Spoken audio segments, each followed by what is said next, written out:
शाखेचं उद्घाटन करताना मला अतिशय आनंद होतो. कर्नाटकामध्ये ही आपली आता 7व्या शाखेचं उद्घाटन आज करतोय.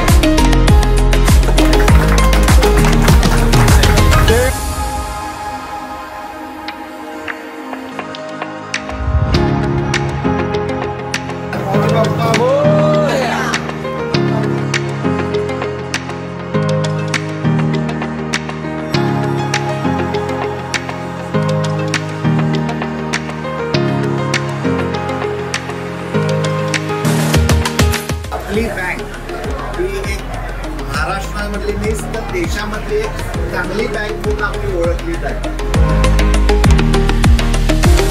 आपल्या बँकेचा डिपॉझिटसाठी असू दे किंवा कर्जासाठी सुद्धा असू दे, आपण सगळ्यांनी लाभ घ्यावा.